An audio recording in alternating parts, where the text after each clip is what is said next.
Hola, teman-teman penikmat film. Pernah nggak sih lo mikir, gimana rasanya jadi satu-satunya orang yang selamat dari kecelakaan pesawat? Kayak lo hidup, tapi lo nggak tahu harus bersyukur atau justru ngerasa bersalah. Nah, itu yang dialamin Rawa, karakter utama di film Tukar Takdir, karya terbaru dari Muli Surya. Kedengarannya kayak keajaiban kan? Tapi di film Tukar Takdir, selamat bukan berarti lo hidup tenang. Justru, itu awal dari mimpi buruk. Halo, gua Ikal. Dan hari ini, kita bakal ngobrol santai, tapi dalam, soal Tukar Takdir. Film baru garapan Muli Surya, yang kayaknya pengen ngajak kita mikir soal makna hidup, kehilangan dan rasa bersalah yang gak bisa lo lariin. Siapin cemilan, karena kita bakal bahas pelan-pelan tapi nikmat. Jadi ceritanya gini, ada penerbangan Jakarta Airways 79 yang tiba-tiba hilang kontak. Saat akhirnya diketemukan, cuma ada satu orang yang selamat. Rawa, diperankan sama Nicholas Saputra. Dan lo tau gak, setelah kejadian itu, hidup dia tuh gak pernah sama lagi. Bayangin lo jadi satu-satunya yang masih hidup dari kecelakaan pesawat, sementara orang lain kehilangan anak, pasangan, atau orang tua. Di situ, Tukar Takdir mulai ngebawa lo ke dalam dunia yang isinya rasa bersalah, duka, dan trauma. Yang menarik, film ini awalnya ngasih kesan kayak film thriller investigasi, tapi ternyata bukan. Muli Surya malah ngasih kita drama psikologis yang pelan, tapi nyentuh banget. Bukan tentang siapa yang salah, tapi gimana cara tiap orang bertahan hidup setelah kehilangan. Selain luka fisik dan trauma, dia juga harus berhadapan sama dua perempuan yang hidupnya ikut porak-poranda gara-gara kecelakaan itu. Dita, istri dari penumpang yang kursinya ditukar sama Rawa, dan Zahra, anak dari sang pilot yang disalahkan. Film ini tuh kayak bilang, kadang Tuhan ngasih lo hidup bukan buat bahagia, tapi buat lo belajar berdamai sama takdir yang gak lo minta. Dari situ, konflik mulai berkembang. Tapi jangan harap film ini jadi thriller investigasi yang tegang kayak di trailernya ya. Karena ternyata film ini lebih ke drama psikologis yang pelan dan penuh luka. Gua pribadi suka banget sama shot-shot di film ini. Langitnya biru sendu, framingnya rapi, lightingnya lembut tapi dingin. Kayak lo lagi lihat dokumenter yang indah tapi nyesek. Dan ya, Nicholas Saputra beneran tampil beda di sini. Dia bukan cowok cool yang misterius kayak biasanya. Di sini dia rapuh, capek, dan kelihatan manusia banget. Tapi jujur aja, di tengah film gue sempet ngerasa, loh ini film mau kemana sih? Soalnya banyak subplot yang kebanyakan bumbu kayak hubungan Rawa sama Zahra yang, well, jujur aja agak cringe dan gak perlu. Padahal ketika fokusnya ke Dita, emosinya tuh kerasa banget.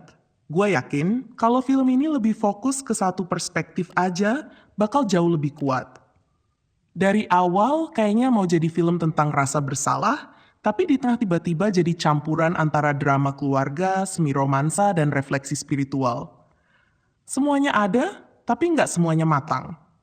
Tapi gini deh, meskipun banyak yang bilang Tukar Takdir itu bingung arah, gua rasa itu justru bagian dari pesannya.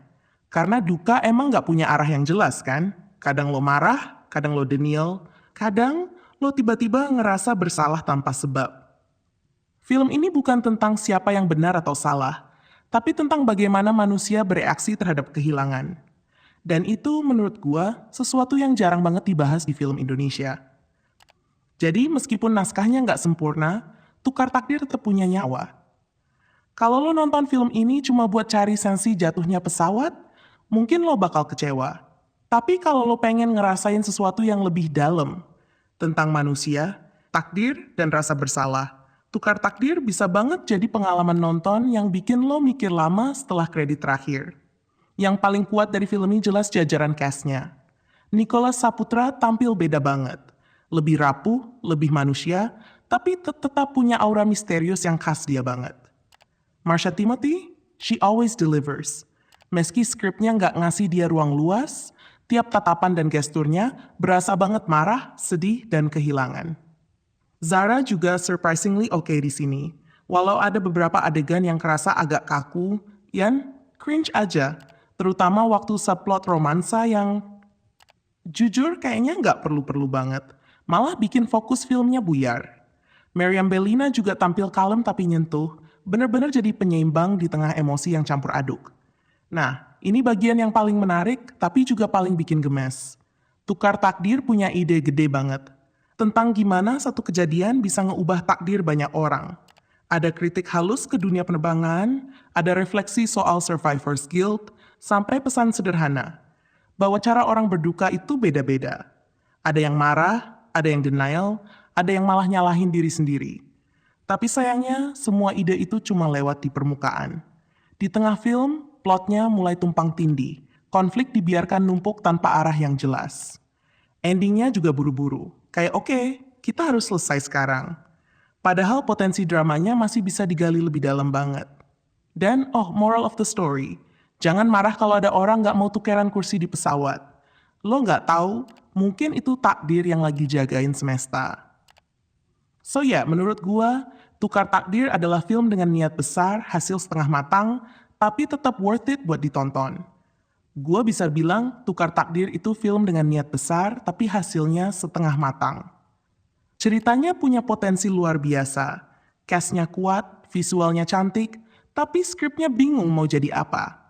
Buat lo yang nyari film slow burn dengan tema kehilangan dan rasa bersalah, film ini masih layak ditonton. Tapi kalau lo datang cari thriller bencana yang menegangkan, ya siap-siap kecewa.